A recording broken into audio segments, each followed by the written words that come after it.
সুখে। এই যে আজকে এখানে গোবিন্দের বাঁশি বেজেছে, তাই এই তদ এলাকায় যত রাখাল আছে সব রাখালগুলো বাড়ি ঘর ছেড়ে সব এখানে এসে উপস্থিত হয়েছে। অনেকের হয়তো খারাপ লাগবে যে আমাদের রাখাল বললো কেন। আমি কি রাখাল? শুধু গরু ছাগল রাখলে রাখাল বলে না, ভেড়া মহিষ রাখে তারাও রাখাল, তারপর গোডাউনে ধান ভর্তি করে রাখে সেও রাখাল, তারপর সব বেচে কিনে টাকা নিয়ে ব্যাংকে জমা করে রাখে সেও রাখাল। রাখাল নীতি যারা মেনে চলে তারাও রাখাল। কিন্তু আমি ওই গরু ছাগল রাখা রাখালের কীর্তন গাচ্ছি না। কোন রাখালের কীর্তন? পিতৃধন রক্ষা করে যেজন, বাপের বেটা বিচক্ষণ, এই রক্ষা করবার ব্যক্তি যারা তারাই হলো রাখাল। ওই রাখাল আধ্যাত্মিক জগতের রাখাল ছাড়া ওই গরু ছাগল রাখাল এখানে আসে না। আধ্যাত্মিক জগতের, বুঝতে পারছেন, পিতৃধন রক্ষা করবার রাখাল তারাই এখানে উপস্থিত হয়। এই রাখার নিয়ম নীতি মেনে চলে তারাই হলো রাখাল। তাই অনুসারে বেনুরা বুঝিয়া রাখাল সব আসিয়া মিলিল নিজ সুখে। যে ধেনু যে মনে ছিল ফিরাইয়া ক্ষেত্র বইল, পাল চালাইল গোকুলের পথে। এইবার গোকুলের পথে পাল যাচ্ছে, যে পথে এসেছিল সেই পথে পাল পরিচালনা করছে। এবার দেখেন যাওয়ার ভঙ্গিমা, কত সময় ধরে কি হয়।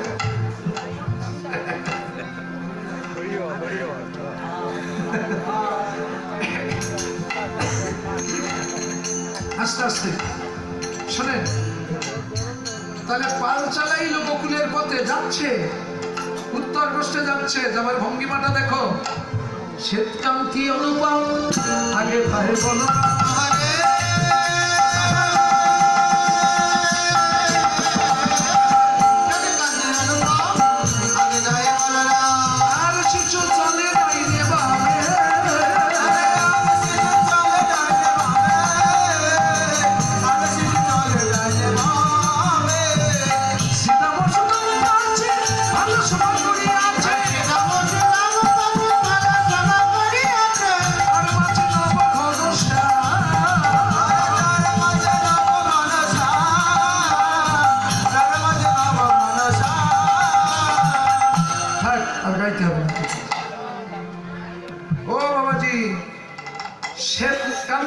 অনুপম আগে ভাই বলরাম।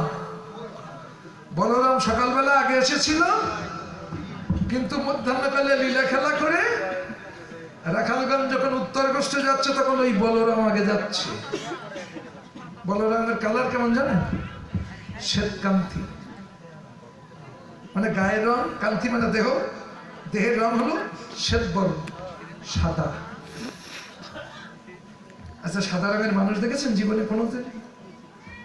হ্যাঁ, ওই যে সাদা শার্টটা, সাদা রঙের মানুষ দেখেছেন?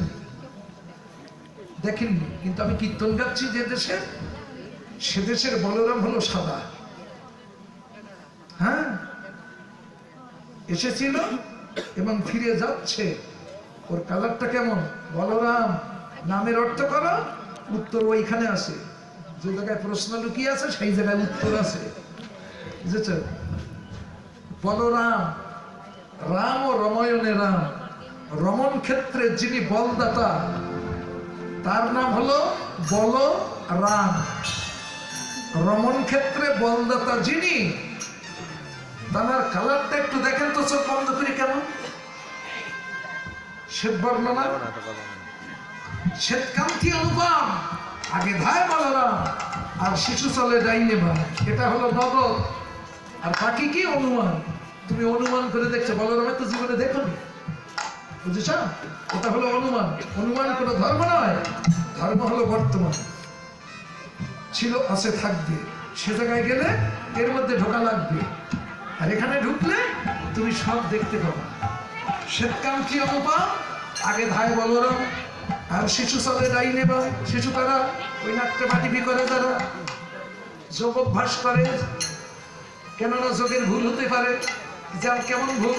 5 আর 5 10, যদি 5 আর 4 হয় মিলবে উত্তর, 5 আর 6 হয় যদি মিলবে। এর সঠিক পাস আর পাস করতে হয়। এই জন্যে কলির মানুষ চঞ্চল, এরা যোগ অভ্যাস বাদ, তাই মহাপ্রভু শুধু হরিনাম দিয়ে গেছে।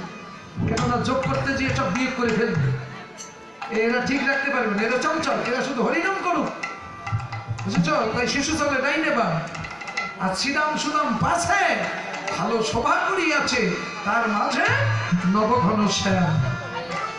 এই যে পিতৃধনের উপরে হরিধন বিরাজ করে, বুঝতে পারছো? এবার পিতৃধন, তার উপরে হরিধন। পিতৃধন না রক্ষা করতে পারলে হরিধনের সন্ধান পাবে না। হর জায়তে ইতি হরি, প্রেমের ঘনীভূত মূরতি, বুঝেছ? তাই আগে আগে যাচ্ছে, তার মাঝে নবঘন শ্যাম যাচ্ছে। কি চাই? চোরের স্বভাব চাই। একটা চোর যদি গ্রামে ঢোকে, লোক হেঁটে যাবে পথ দেখি, আর চোর হাঁটবে আর কি করবে? এদিক ওদিক দেখবে, কার ঘরে জানলা ভাঙা, কার ঘরে দরজা ভাঙা, কার ঘরে দরজা নেই, কার ঘরে ছিটকিনি নেই, কার ঘরে গ্রিল নেই, কার কাছে কার কাছে নারকেল আছে, কার কাছে আম পেকেছে, এইসব দেখতে দেখতে যায়। কার কাছে কলা পেকেছে, যেতে যেতে না দেখে এক গাছে কলা পেকেছে। ও চিনা, ওই দেখ, দেখছিস গাছে কলা পেকেছে, কলা পেকেছে, কলা পেকেছে, কলা পেকেছে, ওই দেখ গাছে কলা পেকেছে, ওই গাছে কলা পেকেছে। চিনা বলছে কালাই কলা পেকেছে, তাতে তোর কি? খাবো খাবো খাবো খাবো খাবো খাবো বলছে, কলা না ব্যবস্থা করে বাড়ি যাওয়া যাবে না। শ্রীরাম বলছে, কানাই রে, ও কলা গাছ তো তেলা গাছ, ও গাছে তো ওঠা যাবে না, কলা খাবি কি করে? মাথায় কিছু থাকলে কলা খেয়ে বাড়ি যাবো, যতই তেলা গাছ হোক, কি করে খাবি? বলছে, তুই নিচু হ, তুই নিচু হ, তোর কাঁধে উঠবো। তোর কাঁধে উঠে তাহলে তুই হলি 6 ফুট লম্বা, আমি 6 ফুট লম্বা, কলা গাছ 12 ফুট হবে? তুই নিচু হ, তোর কাঁধে আমি দাঁড়িয়ে কলা পারবো। বলছে, কানাই সেটি আর হচ্ছে না। বলছে, কেন? বলছে, সেদিন একবার তুই আমার কাঁধে দাঁড়িয়ে ফল পাচ্ছিলি, আজকে তোর কাঁধে দাঁড়িয়ে আমি পারবো। কৃষ্ণ বলছে, বেশ তো, এ তো ভালো কথা, আমি কাঁধে চড়ি, কাঁধে চড়াই করি কিনা রস, বৃন্দাবনে সক্ষ রসের এই তো ভিয় ন্যায়। আমি তোদের কাঁধে চড়ি, তোর একটা দিন আমার কাঁধে চড়বি তো পরম সৌভাগ্য। কৃষ্ণ নিচু হয়ে দাঁড়িয়েছে, শ্রীরাম লাফ দিয়ে কৃষ্ণের কাঁধে উঠেছে। কৃষ্ণ চতুরে শিরোমণি তলা থেকে একটু নাড়াচাড়া দিয়েছে, শ্রীরাম লাফ মেরে পড়েছে। কি রে, লাফ দিলি কেন? আর একটুখান হলে তো চিত হয়ে পড়ে যেতাম, তখন তো ধরতে পারতাম না। বলছে, ঠিক আছে, তোর পড়ার ভয় নেই, আমি ধরছি, ওঠ। কৃষ্ণ বলছে, শ্রীরাম রে, তুই যতই ধরিস তোর পড়ার ভয় আছে, আর আমি যারে ধরি রে শ্রীরাম, যার ইহকাল পরকাল কোনো কালেও পড়ে না। একটা হলো কৃপা মানে করি পাওয়া, আর একটা হলো অহিতুকি কৃপা, বুঝো? কথায় কথা বেরিয়ে যায়। বর্ষাকালে রাস্তা তখন পাকা হয়নি, কাঁচা রাস্তায় এই গ্রামের একটা বাচ্চা ছেলে ওর বাবার পিছু লেগেছে। বাবা, ও বাবা, আমি বাজারে যাবো, বাজারে যাবো। মা বলছে, ওকে না নিয়ে গেলে আমার কোনো কাজ করতে দেবে না, ওকে নিয়ে যাও। পথে যা কাদা, রাস্তায় যা কাদা, কি করে নিয়ে যাবো? দাও প্যান্ট শার্ট পরিয়ে দাও। কি করবো? প্যান্ট শার্ট পরিয়ে ছেলেকে বলছে, এই খোকা, হাতটা ভালো করে ধরিস, হাত যদি ছেড়ে দিয়েছি কাদা মেখে যাবে, আর বাজারে যাওয়া হবে না। ঠিক আছে বাবা, ধরবো। কায়দা করে ধরেছে, ধরে হেঁটে হেঁটে যাচ্ছে। বাচ্চার মন এদিক ওদিক দেখছে, কে কি করছে, কোথায় গাড়ি যাচ্ছে, কোথায় মোটরসাইকেল যাচ্ছে, এটা দেখতে দেখতে না করে বাবার হাত ছেড়ে দিয়ে কাদায় ঘোরাঘুরি দিয়েছে। বাবা বলছে, এবার কি করবো বলতো, তুই কাদা মেখে গেছিস। বাবার কি করবে, নয়নজলিতে জল ছিল রাস্তার নিচে, ওই জলে ধুয়ে ধুয়ে নিয়ে যাচ্ছে। যেতে যেতে দেখে সামনে একটা বাবা এরা বাচ্চা নিয়ে বাজারে যাচ্ছে, কিন্তু সে বাবাই ধরেছে ছেলের হাত, ছেলের একটা স্লিপ করছে, এদিক ওদিক যাচ্ছে, বাবার হাতে ঝুঁকছে, কাদায় আর পড়ছে না। বুঝেছেন? এটা হলো অহিতুকি কৃপা। যদি বাবাই ছেলের হাত ধরে ও যতই পাশানো তো পড়বে না, কাদা মাখবে না। আর ছেলে যদি মাতব্বরি করে ধরে তাহলে ছেড়ে দিয়ে পড়ার ভয় আছে, বুঝেছ? তাই একটা কৃপা মানে করে পাওয়া, আর একটা অহেতুকি কৃপা, নিজগুণী কৃপা। তা বলছেন এবার আমি তো পা ধরছি, কৃষ্ণ উঠেছে, এই শ্রীরাম উঠেছে, কৃষ্ণ পায়ের নলা ধরেছে, ধরে আবার এরকম তাল মারছে, শ্রীরাম তাল খাচ্ছে। টলছিস কেন, টলছিস কেন? তো যদি পড়ে যায়, পড়বি না। পার এবার আমি ধরেছি, তোর আর পড়ার ভয় নেই। ফল পা, পাকা কলা তো প্রথমে একটা পেড়ে এক কামড় খেয়েছি, গাছ পাকা কলা, কি কম মিষ্টি খেয়েছেন, কি স্বাদ দেখেছেন? কিন্তু ব্রজরাখালেদের একটা স্বভাব কি জানেন? যে জিনিসটা নিজের কাছে ভালো লাগবে সেটা কৃষ্ণকে খাওয়াবে, কিন্তু কৃষ্ণ তো পায়ের তো না। ও কলা পেড়ে খেয়ে এক কামড় খেয়ে মিষ্টি লেগেছে, ওই অবস্থায় ধরে চেনে কানাই খা, কানাই তো পায়ের, চেনে কানাই দেখা। এই তুই কলা আগে খেলি কেন? আমার কাঁধে দাঁড়িয়ে আমার দেখা কলা পেড়ে তুই আগে আমাকে না দিয়ে আগে খেয়েছিস কেন? গীতায় কি বলছে? এই জগতে আমরা যেটা পেয়েছি সব ভগবানের দেওয়া বস্তু। ভগবানকে নিবেদন করে, নিবেদন না করে যে খায় সে হলো চোর, চুরি করে খায়। চোরের যে পাপ হয় তোমারও সেই পাপ হয়। মালিককে না দিয়ে তুমি খাচ্ছ কেন? কার মালে? মালিকের মাল। কিন্তু মালিক তো চিনি না, চিনব কি করে? মালিক হয়ে গেছে, মাল চিনি, মালিক মালিক লিক হয়ে বেরিয়ে চলে গেছে, এই জন্য মালিক আর চিনি না। তা শোনো, এখানে হলো এটা বেদাচারণ, আর ব্রজের নিয়ম কি? শ্রীরাম বলছে কানাই আমি আগে খেয়েছি বলে তুই রাগ করছিস, করবো না, রাগ করিস না কানাই। এই ফলের মধ্যে কত বিষ ফল থাকে, কানাই রে, বিষ ফল খেয়ে তুই যদি মারা যাস, তুই মারা গেলে আমরা তো তোকে কেউ বাঁচাতে পারবো না কানাই রে। তাই আমি আগে খেয়েছি, মরতে হয় আমি মরি, তুই বেঁচে থাক। কেননা তুই তো মরা বাঁচাতে পারিস, আমি তো মরা বাঁচাতে পারি না। তাই আমি আগে খেয়েছি, মরতে হয় আমি মরবো, কানাই বেঁচে থাকলে আমাদের বাঁচাতে পারবে। কেননা আমাদের কানাই মরা বাঁচাতে পারে, আমরা তো মরা বাঁচাতে পারবো না। তাই আমি আগে খেয়েছি। তুই রাগ করেছিস? না ভাই, আমি রাগ করিনি। দেখলেন ব্রজপ্রেম কারে বলে?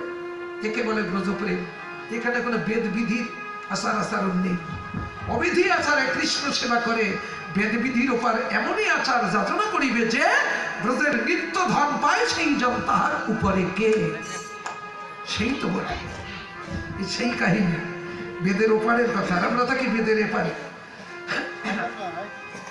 তখন বলছে যে চল সুবল মঙ্গল সঙ্গে যায় নানা রসরঙ্গে, কদলি লইয়া জনে জনে,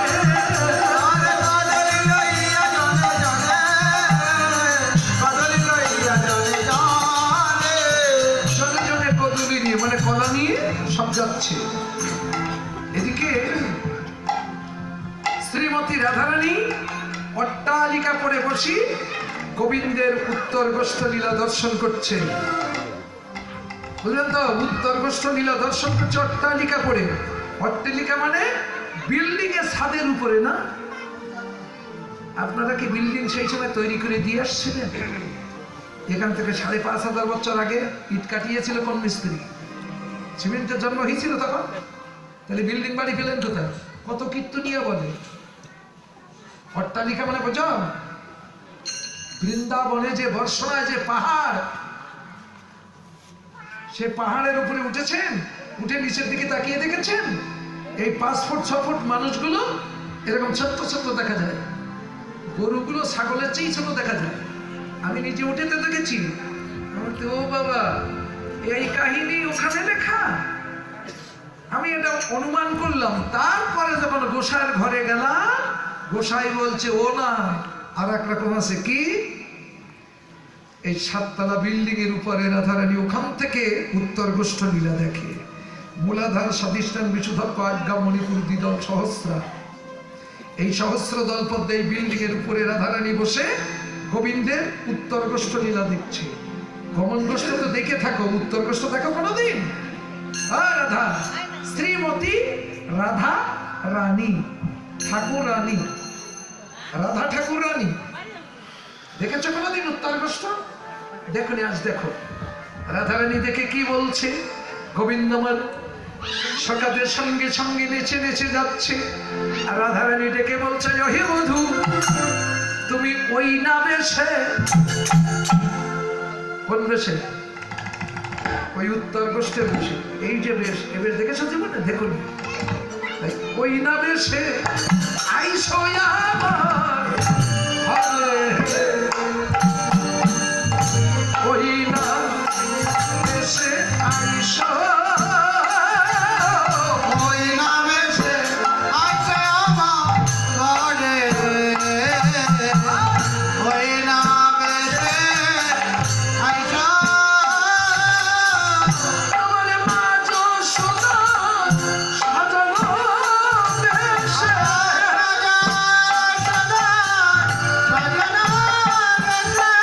ওই না বেশে আইসো আমার ঘরে, ওই না বেশে আইসো।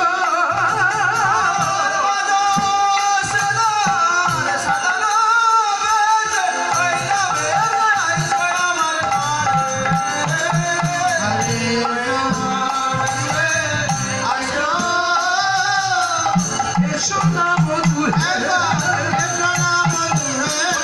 নবনাট বড় বেশে, এসো না বধূ হে,